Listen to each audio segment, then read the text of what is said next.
Oke, shalom, selamat pagi semuanya. Kita bersyukur, berterima kasih pada Tuhan.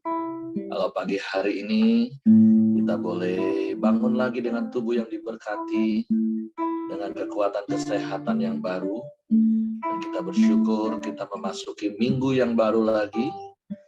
Dan kasih setia Tuhan selalu baru setiap pagi dalam hidup kita.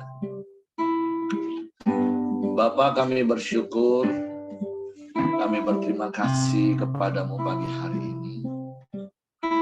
Bersyukur buat kasih setiamu yang selalu baru setiap pagi dalam hidup kami. Bersyukur buat kemurahanmu yang terus kau nyatakan dalam hidup kami. Bersyukur buat semua yang kau kerjakan bagi kami.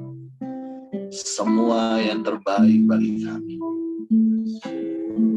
Bapa, kami bersyukur kepadamu. Engkau baik bagi kami. Engkau sungguh baik bagi kami. Engkau sangat baik bagi kami. Engkau selalu baik bagi kami. Selamanya engkau baik, Bapa. Terpujilah namamu, terpuji. Naikkan syukur padamu, Yesus. Ku sembah sujud kepadamu, Tuhan. Di hadapan tata kemuliaan-Mu, ku tinggikan, ku agungkan selamanya. Ku naikkan syukur padamu, Yesus. Ku sembah sujud kepadamu, Tuhan. Di hadapan tata kemuliaan-Mu, ku tinggikan, ku agungkan selamanya. Segala puji syukur bagimu, ku tinggikan namamu selalu. Kemuliaan hanya bagimu, terpujilah namamu.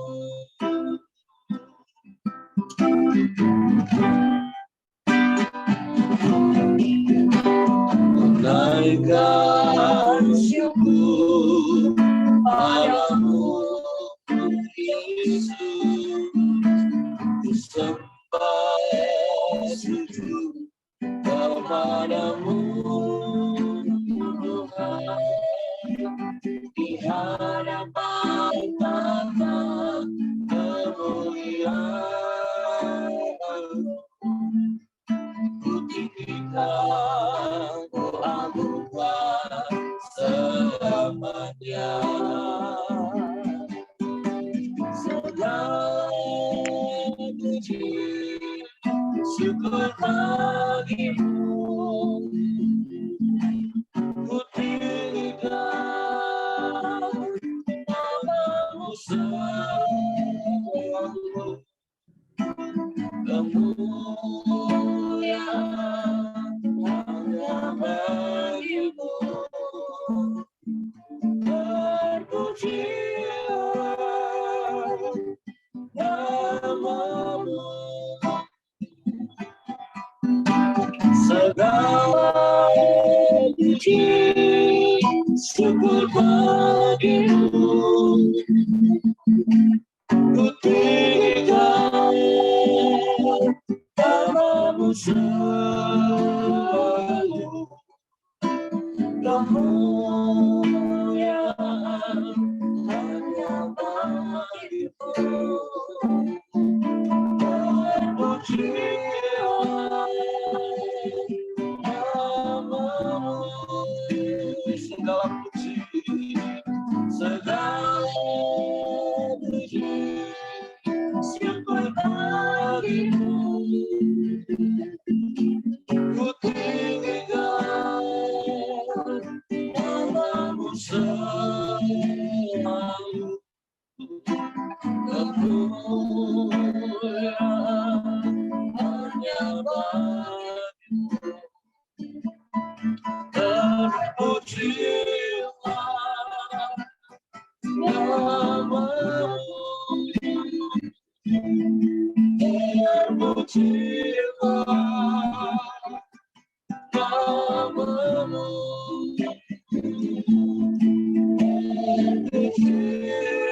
Haleluya.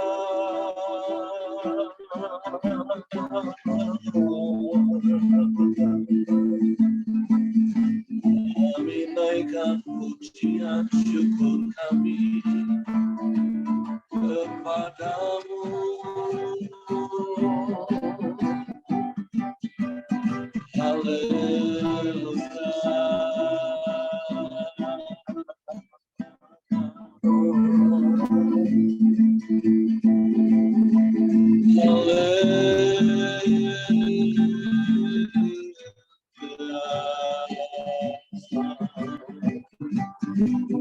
Kami naikkan syukur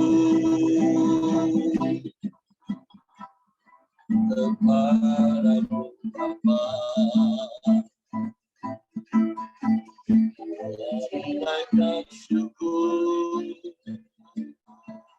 kepadamu sebab Engkau baik. Kau sungguh baik, Kau sangat baik.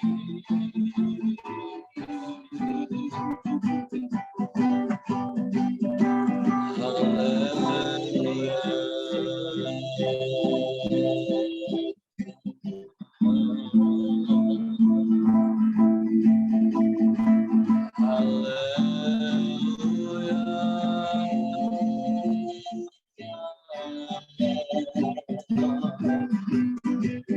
Kami bersyukur, kami bersyukur, kami sembah,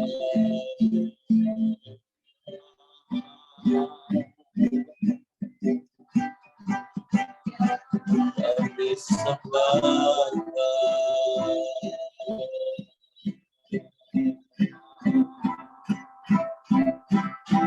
Haleluya, haleluya.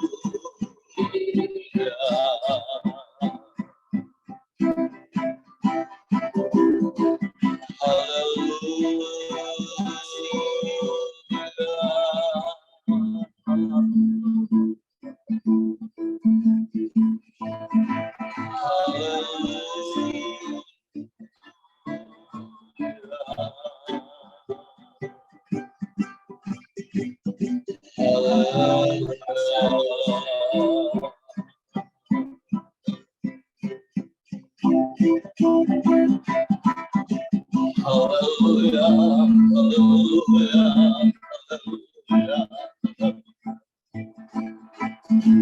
haleluya, haleluya. Kami naikkan syukur kepadamu Tuhan. Kami naikkan syukur kepadamu. Kami sembah,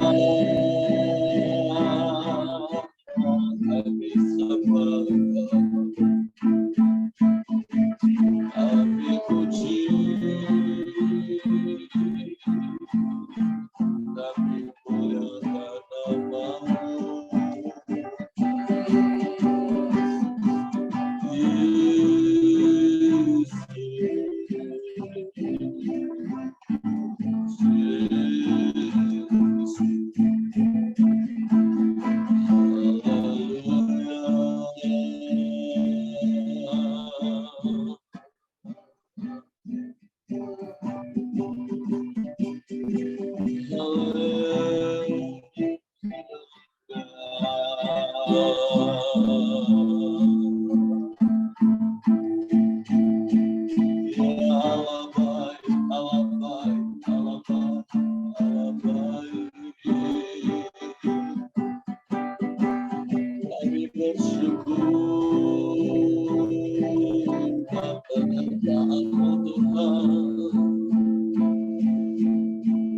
bersyukur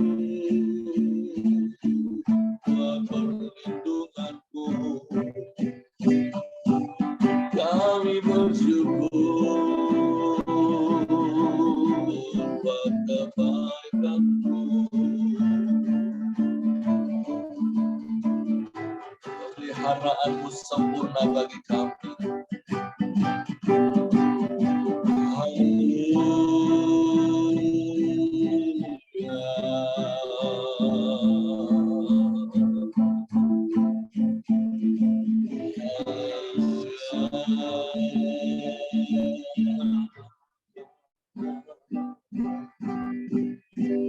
Terpujilah namamu.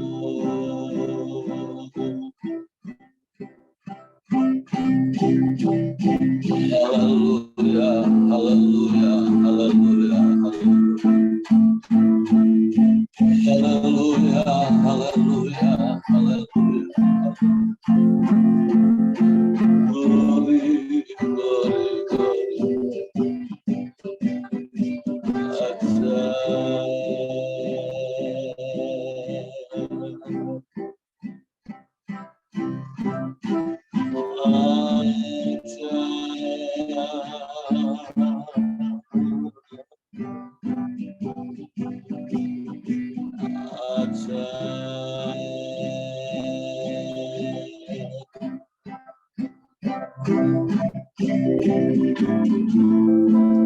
Engkaulah segala-galanya bagi kami, Tuhan. Sebab Tuhan yang kepadamu hati kami percaya. Dan hanya kepadamu kami mempercayakan seluruh hidup kami. Terima kasih, terima kasih, terima kasih. Terpujilah namamu, terpujilah namamu.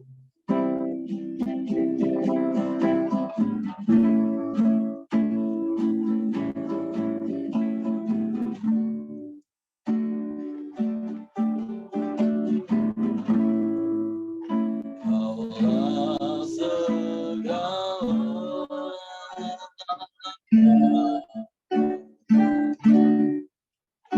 di dalam hidup.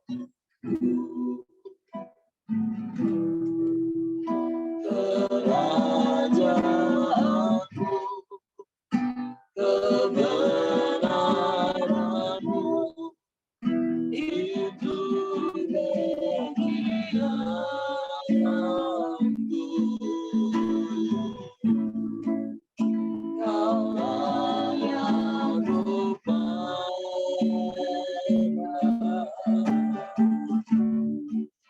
selama hidup.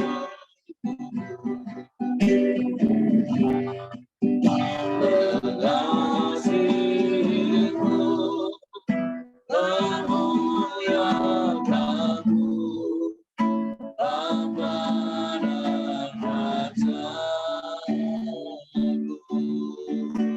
Kaulah segalanya, kaulah segalanya. Amin, haleluya. Di dalam hidup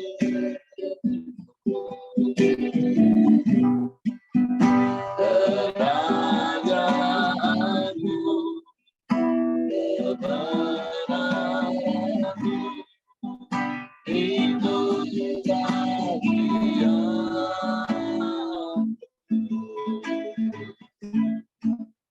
Kaulah yang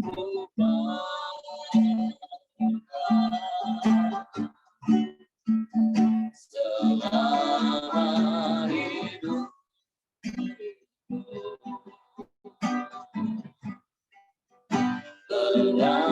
Kekasihmu, memuliakanmu, Bapa dan Raja.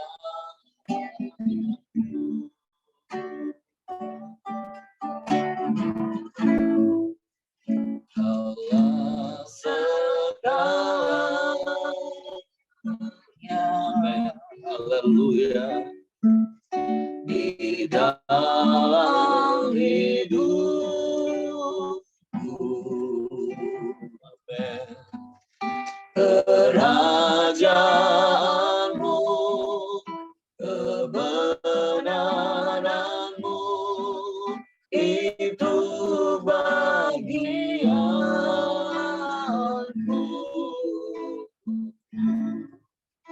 Kaulah yang kupandang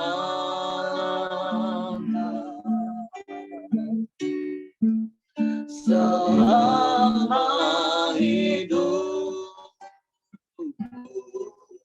Haleluya. Mengasihimu, memuliakan, mengasihimu, mengasihimu, memuliakan, mengasihimu, mengasihimu, memuliakanmu.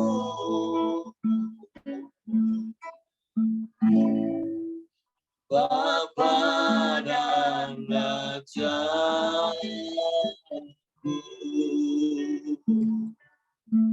Ini ungkapan hati kami di hadapan hadirat-Mu. Kami mau mengasihi-Mu, sebab Engkau yang lebih dahulu mengasihi kami. Engkaulah segalanya bagi kami. Biarlah kerajaan-Mu dan kebenaran-Mu dinyatakan dalam hidup kami. Biarlah kerajaan dan kebenaran-Mu terpancar dari hidup kami, melalui perkataan kami, melalui perbuatan kami. Karena kami mau hidup seturut dengan firman-Mu. Suatu pagi hari ini kami mau buka hati kami lagi untuk firman-Mu. Roh Kudus, tolong kami untuk mengerti, tolong kami untuk memahami firman-Mu, sehingga kami percaya firman-Mu, dan kami melakukannya dalam hidup kami.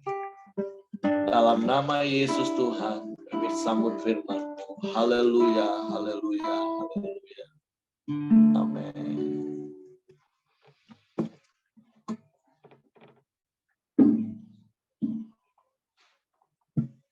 Oke, shalom, selamat pagi Bapak Ibu. Apakah suara saya cukup jelas didengar? Oke. Hari ini kita masuk di dalam Kejadian pasalnya yang ke-34. Kalau kemarin kita sudah baca kisah dari Yakub bagaimana pada akhirnya dia dapat berdamai lagi dengan kakaknya Esau. Yang kalau kemarin ibadah di Pelita juga bisa mendengar ada banyak hal yang bisa kita juga belajar bagaimana kasih karunia Tuhan menyertai Yakub, dan ada banyak hal sekali lagi berkali-kali seperti saya katakan ada hal-hal yang baik yang bisa kita tiru dalam kisah hidup tokoh-tokoh Alkitab yang kita baca. Tapi ada hal-hal yang menjadi peringatan untuk kita tidak lakukan hal yang sama dengan apa yang mereka lakukan, karena itu sebuah kesalahan dan setiap tindakan kita pasti ada akibat. Jadi saya percaya ketika kita semakin mempunyai hati yang haus akan firman, terus mempunyai kesukaan merenungkan siang dan malam, ada banyak hikmat Tuhan yang kita dapat peroleh. Dan tentu apa yang sudah kita fahami dari firman, kita percayai, dan otomatis akan kita lakukan apa yang harus kita lakukan. Nah, hari ini kita masuk ke dalam Kejadian pasal 34 dengan judul perikop Dina dan Sikem. Pada suatu kali pergilah Dina, anak perempuan Lea yang dilahirkannya bagi Yakub, mengunjungi perempuan-perempuan di negeri itu. Ketika itu terlihatlah ia oleh Sikem, anak Hemor, orang Hewi, raja negeri itu. Lalu Dina dilarikannya dan diperkosanya. Tetapi terikatlah hatinya kepada Dina, anak Yakub. Ia cinta kepada gadis itu, lalu menenangkan hati gadis itu. Sebab itu berkatalah Sikem kepada Hemor ayahnya, ambillah bagiku gadis itu untuk menjadi istriku. Kedengaranlah kepada Yakub bahwa Sikem mencemari Dina, tetapi anak-anaknya ada di padang menjaga ternaknya. Jadi Yakub mendiamkan soal itu sampai mereka pulang. Lalu Hemor ayah Sikem pergi mendapatkan Yakub untuk berbicara dengan dia. Sementara itu anak-anak Yakub pulang dari padang, dan sesudah mendengar peristiwa itu, orang-orang ini sakit hati dan sangat marah karena Sikem telah berbuat noda di antara orang Israel dengan memperkosa anak perempuan Yakub, sebab yang demikian itu tidak patut dilakukan. Berbicaralah Hemor kepada mereka itu, hati Sikem anakku mengingini anakmu, kiranya kamu memberikan dia kepadanya menjadi istrinya. Dan biarlah kita mengambil, berikanlah gadis-gadis kamu kepada kami, dan ambillah gadis-gadis kami. Tinggallah pada kami, negeri ini terbuka untuk kamu, tinggallah di sini, jalanilah negeri ini dengan bebas, dan menetaplah di sini. Lalu Sikem berkata kepada ayah anak itu dan kepada kakak-kakaknya, biarlah kiranya aku mendapat kasihmu, aku akan memberikan kepadamu apa yang kamu minta. Walaupun kamu bebankan kepadaku uang jujuran dan uang mahar seberapa banyak pun, aku akan memberikan apa yang kamu minta. Tetapi berilah gadis itu kepadaku menjadi istriku. Lalu anak-anak Yakub menjawab Sikem dan Hemor ayahnya dengan tipu muslihat, karena Sikem telah mencemari Dina, adik mereka itu. Berkatalah mereka kepada kedua orang itu, kami tidak dapat berbuat demikian, memberikan adik kami kepada seorang laki-laki yang tidak bersunat, sebab hal itu aib bagi kami. Hanya dengan syarat ini kami dapat menyetujui permintaanmu, kamu harus sama seperti kami, yaitu setiap laki-laki di antara kamu harus disunat. Barulah kami akan memberikan gadis-gadis kami kepada kamu dan mengambil gadis-gadis kamu. Maka kami akan tinggal padamu dan kita akan menjadi satu bangsa. Tetapi jika kamu tidak mendengarkan perkataan kami dan kamu tidak disunat, maka kami akan mengambil kembali anak itu lalu pergi. Lalu Hemor dan Sikem anak Hemor menyetujui usul mereka. Dan orang muda itu tidak bertanggung melakukannya sebab ia suka kepada anak Yakub. Lagi pula ia seorang yang paling dihormati di antara seluruh kaum keluarganya. Lalu pergilah Hemor dan Sikem anaknya itu ke pintu gerbang kota mereka, dan mereka berbicara kepada penduduk kota itu. Orang-orang ini mau hidup damai dengan kita. Biarlah mereka tinggal di negeri ini dan menjalaninya dengan bebas. Bukankah negeri ini cukup luas untuk mereka? Maka kita dapat mengambil gadis-gadis mereka menjadi istri kita, dan kita dapat memberikan gadis-gadis kita kepada mereka. Namun, hanya dengan syarat ini orang-orang itu setuju tinggal bersama-sama dengan kita, sehingga kita menjadi suatu bangsa, yaitu setiap laki-laki di antara kita harus disunat seperti mereka bersunat. Ternak mereka, harta benda mereka, dan segala hewan mereka. Bukankah semuanya itu akan menjadi milik kita? Hanya biarlah kita menyetujui permintaan mereka, sehingga mereka tetap tinggal pada kita. Maka usul Hemor dan Sikem anak itu didengarkan oleh semua orang yang datang berkumpul di pintu gerbang kota itu, lalu disunatlah setiap laki-laki, yakni setiap orang dewasa di kota itu. Pada hari ketiga, ketika mereka sedang menderita kesakitan, datanglah dua orang anak Yakub, yaitu Simeon dan Lewi, kakak-kakak Dina. Setelah masing-masing mengambil pedangnya, menyerang kota itu dengan tidak takut-takut, serta membunuh setiap laki-laki. Juga Hemor dan Sikem anaknya dibunuh mereka dengan mata pedang, dan mereka mengambil Dina dari rumah Sikem lalu pergi. Kemudian datanglah anak-anak Yakub merampasi orang-orang terbunuh itu, lalu menjara kota itu karena adik mereka telah dicemari. Kambing dombanya dan lembu sapinya, keledainya dan segala yang di dalam dan di luar kota itu dibawa mereka. Segala kekayaannya, semua anaknya dan perempuannya ditawan dan dijara mereka, juga seluruh yang ada di rumah-rumah. Yakub berkata kepada Simeon dan Lewi, kamu telah mencelakakan aku dengan membusukkan namaku kepada penduduk negeri ini, kepada orang Kanaan dan orang Feris. Padahal kita ini hanya sedikit jumlahnya.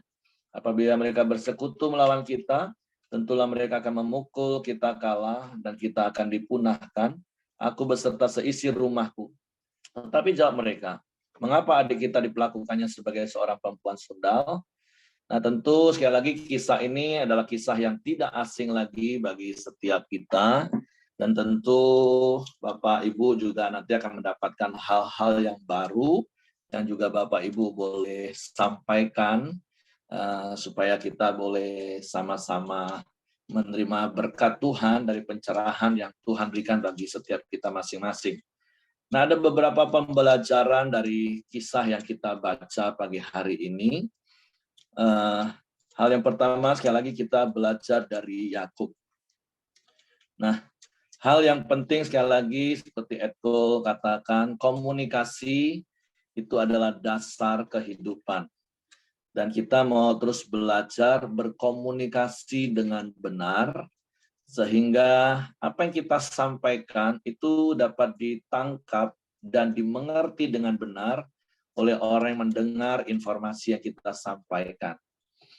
Komunikasi yang kita bangun harusnya adalah komunikasi yang menenteramkan, komunikasi yang mendatangkan damai sejahtera. Kata-kata yang kita keluarkan adalah kata-kata yang membangun bukan meruntuhkan, kata-kata yang kita keluarkan adalah kata-kata yang menyembuhkan bukan menyakiti. Nah, hal ini yang penting kita belajar. Yakub ketika mendengar kabar bahwa Dina anaknya dicemari oleh Sikem, anak Hemor, dan padahal Hemor dan Sikem bertanggung jawab datang kepada Yakub.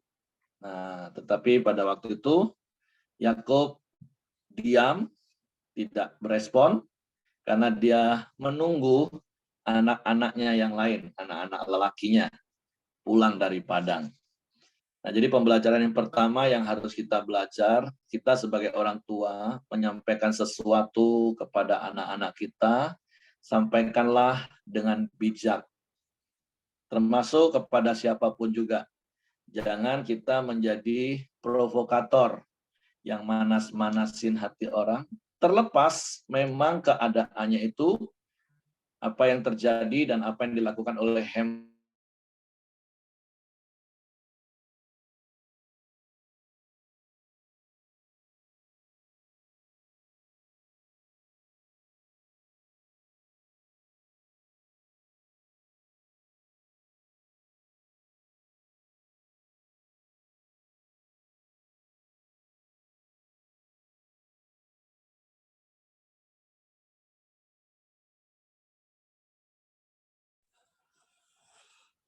Pak Heri hilang ya.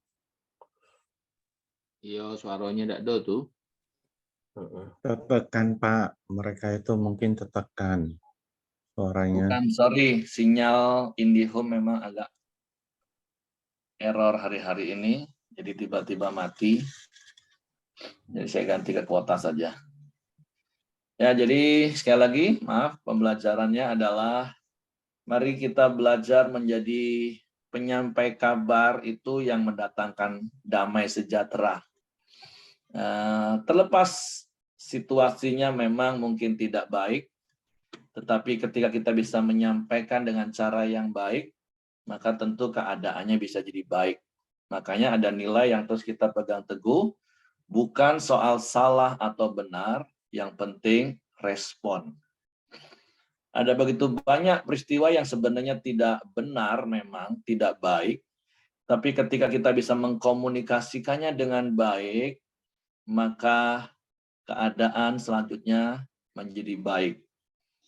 Tapi ada situasi yang sebenarnya baik-baik saja, tapi ketika kita menyampaikan dengan cara yang salah, maka akibatnya menjadi hal yang tidak baik. Nah, makanya komunikasi itu dasar kehidupan, itu sebuah prinsip yang harus kita pegang teguh. Bukan soal salah atau benar, yang penting respon. Nah, biarlah respon kita selalu respon yang baik, respon yang benar, sekalipun keadaan mungkin tidak baik dan tidak benar. Karena perkataan kita itu bisa menentukan apa yang akan terjadi. Kemarin saya sempat baca contoh, mungkin Bapak Ibu juga pernah baca contoh Orang tanya kepada satu temannya gini, berapa gajimu kerja di situ? Oh, nggak sampai UMR. Wah, masa kamu kerja gini, tapi gajinya cuma segitu. Udah selesai perkataan kita di situ. Tapi orang yang dengar tadi mulai mikir, iya juga ya, wah, mulai semakin direnungkan, nggak benar nih. Nah, akhirnya orang itu berhenti dari pekerjaannya. Kemudian dia tambah susah. Padahal tadinya dia kerja dengan sukacita, seberapapun gaji yang dia terima, tapi karena perkataan kita, akhirnya dia berhenti dan kemudian cari kerja juga susah. Ada kisah lain, ada seorang anak yang kerja di luar negeri, ada seorang yang tanya, wah, gajimu besar ya? Enggak lah, cukup-cukuplah, dan itu pun saya kirim untuk orang tua di kampung. Wah, kalau anak saya kirim uang untuk saya beliin tanah. Tapi kalau uang kamu ternyata dibuat foya-foya sama keluarga kamu. Tadinya dia bekerja dengan sukacita, mengirim uang dengan sukacita. Ketika mendengar kalimat seperti itu, dia mulai berpikir dan berasumsi salah tentang keluarganya. Sehingga ketika waktu dia pulang, dia berantem sama keluarganya. Nah, makanya hati-hati kita mengkomunikasikan sebuah peristiwa. Karena sekali lagi, ketika kita tidak bijak menyampaikan sesuatu, kita tidak mendatangkan damai sejahtera, justru kita menjadi provokator yang bisa membuat hati orang menjadi panas dan akhirnya mereka bertindak salah. Karena pembelajaran yang kedua adalah ketika hati mulai panas, kita sudah belajar dari kisah Kain, bagaimana kalau hati kita mulai panas, dipenuhi dengan amarah, maka itu akan membuka sebuah celah di hati kita untuk iblis masuk. Dan kalau iblis sudah masuk, dia bukan cuma sekedar ngintip, tetapi dia akan terus masuk dan dia akan terus menguasai. Dan kalau sampai iblis yang sudah menguasai, maka sudah pasti hancurlah hidup kita. Maka pembelajaran yang kedua adalah kuasailah dirimu dan jadilah tenang supaya kamu berdoa. Jangan amarah yang menguasai hidup kita. Karena kalau amarah yang menguasai hidup kita, maka sudah dapat dipastikan tindakan selanjutnya adalah tindakan yang salah. Makanya berkali-kali saya katakan, ketika perasaan marah sedang menghampiri atau hingga pada kita, lebih baik tarik nafas, berdiam diri, menenangkan hati, kuasai diri. Jangan buat komitmen apapun, apalagi keputusan ketika keadaan marah. Karena orang kalau lagi marah itu ngomongnya bisa ngaco, nggak karu-karuan. Nggak tahu bisa muncul semua perbendaharaan kata-kata yang nggak benar itu bisa muncul. Nah, jadi pembelajaran kedua adalah ketika iblis sedang menggoda dan menipu kita dengan yang namanya amarah, kalahkanlah dia, kata firman Tuhan. Jangan terus simpan amarah itu, karena itu hanya akan membuat celah untuk iblis lebih dalam lagi masuk menguasai hidup kita. Dan kita tahu apa yang dilakukan oleh anak-anak Yakub ketika Yakub sekali lagi menyampaikan berita yang dialami Dina anaknya kepada kakak-kakak Dina dengan cara yang tidak tepat, sehingga akhirnya itu membakar amarah dan emosi kakak-kakak Dina, dan akhirnya mereka melakukan hal yang fatal. Padahal mereka sudah datang, mereka sudah negosiasi. Nah, tapi pembelajaran yang ketiga yang saya dapat dari kisah ini adalah jangan ada hidden agenda di dalam setiap komunikasi kita. Karena ada nilai yang kita pegang juga adalah keterbukaan itu awal dari pemulihan. Kita tahu dari kisah ini, negosiasi mereka itu ternyata disertai dengan yang namanya hidden agenda. Anak-anak Yakub punya agenda tersembunyi dengan memberikan syarat bagi mereka, orang-orang Hemor, Sikem, dan seluruh penduduk yang ada di Hewi, syarat yang mereka berikan itu adalah sebuah siasat, sebuah hidden agenda, agenda tersembunyi untuk menutupi amarah mereka, untuk menutupi rencana jahat mereka, terus memakai alasan yang sepertinya benar. Nah, sebaliknya juga Hemor dan Sikem juga mempunyai hidden agenda, agenda tersembunyi. Kalau Bapak Ibu tadi baca, Hemor dan Sikem ngomong sama penduduk negeri di mana mereka memerintah, nggak apa-apa, kita ikutin aja syarat mereka. Toh nanti yang pertama anak-anak gadis mereka bisa jadi istri kita. Yang kedua harta mereka, ternak mereka, bukankah nanti juga bisa jadi punya kita? Nah, jadi sama-sama punya hidden agenda, sama-sama mempunyai kepentingan sendiri, sama-sama fokus kepada diri sendiri. Nah, kalau komunikasi model seperti itu, bahaya Bapak Ibu. Apalagi kalau suami istri, komunikasinya nggak terbuka apa adanya, komunikasinya hanyalah maaf, masing-masing menggunakan tipu muslihat untuk kepentingan diri sendiri, wah itu komunikasi yang paling kacau. Dan endingnya pasti nggak bagus.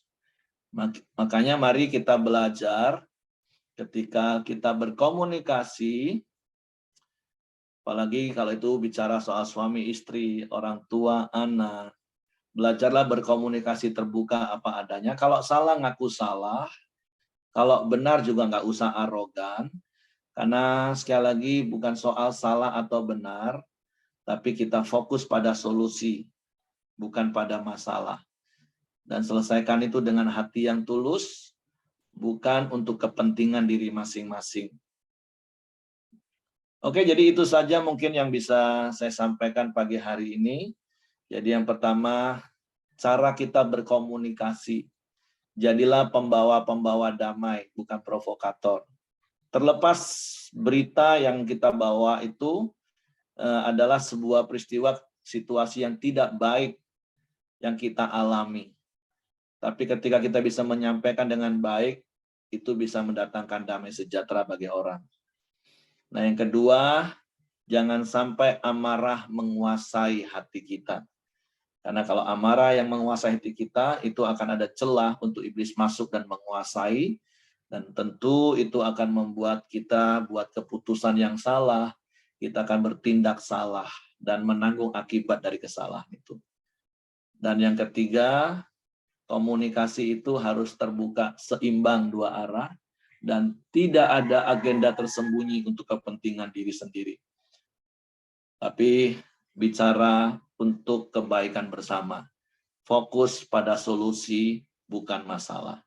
Oke, itu saja yang saya sampaikan pagi hari ini.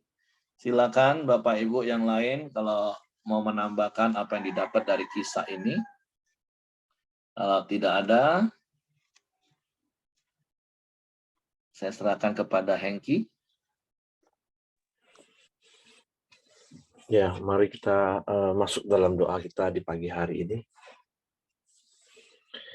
Bapa yang baik, kami sangat bersyukur kepadamu ya Tuhan. Terima kasih buat pagi hari yang indah ini ya Bapa.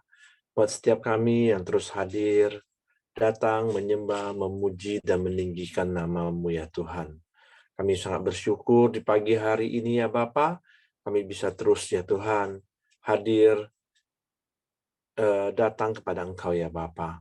Terima kasih juga buat kebenaran firman-Mu di pagi hari ini ya Bapa, yang terus mengajarkan kami nilai-nilai Tuhan dalam berkomunikasi ya Bapa. Bukan antara salah atau benar ya Tuhan, tapi harus merespon ya Bapa. Terima kasih ya Tuhan, biarlah kami juga mau memulai komunikasi kami di dalam keluarga kami dengan tanpa marah-marah ya Tuhan. Ataupun mempunyai pemikiran yang egois ya Bapa, yang mempunyai pemikiran yang sendiri-sendiri ya Tuhan. Biarlah kami mau Tuhan terus memulai komunikasi yang baik Tuhan, yang dimulai dari keluarga kami, terus dalam komunitas kami, dalam pekerjaan kami ya Bapa. Terima kasih buat Pak Heri yang telah menyampaikan kebenaran firman-Mu. Biar Tuhan terus berkati Pak Heri, istri, dan juga anak-anaknya dimanapun mereka berada ya Tuhan. Terima kasih, kami serahkan keluarga Pak Heri ke bawah tangan kuasa-Mu. Dan juga setiap kami yang hadir di pagi hari ini, baik suami kami, istri kami, anak-anak kami, cucu dan menantu kami, Tuhan juga terus memberkati. Tuhan yang memberikan kesehatan, kekuatan, dan perlindungan atas keluarga kami ya Bapak. Dan juga pekerjaan kami, Tuhan berkati ya Bapak. Biarlah melalui pekerjaan kami, Tuhan juga banyak melakukan memuliakan nama-Mu ya Bapa. Terima kasih ya Tuhan, kami bersyukur buat setiap keluarga kami serahkan ke bawah tangan kuasa-Mu. Kami juga terus berdoa buat bangsa dan negara kami ya Tuhan. Tuhan juga terus memberkati bangsa Indonesia ini ya Bapa. Terus memberikan damai sejahtera-Mu, sukacita-Mu atas bangsa ini. Tuhan juga memberikan keamanan atas bangsa ini ya Tuhan. Dan juga Tuhan terus membawa perekonomian bangsa ini hari demi hari lebih baik ya Bapa. Terima kasih, Tuhan juga berkati pemerintahan yang ada ya Tuhan. Biarlah Tuhan terus membawa bangsa ini lebih baik melalui pemerintahan yang ada yang terus bekerja membangun bangsa Indonesia ini ya Tuhan. Terima kasih, kami serahkan bangsa kami Indonesia ke bawah tangan kuasa-Mu ya Bapa. Mari kita masuk dalam doa Bapa kami. Bapa kami yang di surga, dikuduskanlah nama-Mu, datanglah kerajaan-Mu, jadilah kehendak-Mu di bumi seperti di surga. Berikanlah kami pada hari ini makanan kami yang secukupnya, dan ampuni kami yang kesalahan kami seperti kami juga mengampuni orang yang bersalah kepada kami. Janganlah membawa kami ke dalam pencobaan, tapi lepaskanlah kami daripada yang jahat, karena Engkau yang punya kerajaan dan kuasa dan kemuliaan sampai selama-lamanya. Amin. Pak Heri, silakan tutup dalam doa. Bapak, terima kasih buat pagi hari ini. Terima kasih buat firman-Mu. Dan biarlah kebenaran firman-Mu memerdekakan kami. Sehingga kami melakukan kebenaran firman-Mu yang menyenangkan, menyukakan hati-Mu. Kami serahkan hidup kami sepanjang hari ini ke dalam tangan kasih kuasa-Mu. Tutup bungkus kami kuasa darah Yesus. Malaikat menjaga tempat tinggal kami. Menyertai keluar masuk kami sepanjang hari ini. Dan di dalam seluruh aktivitas kami, Kau sertai dan Kau buat kami berhasil. Dan biarlah Engkau dipermuliakan dalam hidup kami. Terpujilah nama-Mu Bapa yang baik, kiranya kasih karunia Bapa, damai sejahtera dari Yesus Kristus, serta pimpinan persekutuan Roh Kudus, menyertai kita sekalian mulai hari ini sampai Maranatha. Ya Yesus datang kali yang kedua. Di dalam berkat nama Tuhan Yesus Kristus. Haleluya. Amin. Oke, semangat pagi, selamat beraktivitas. Tuhan memberkati.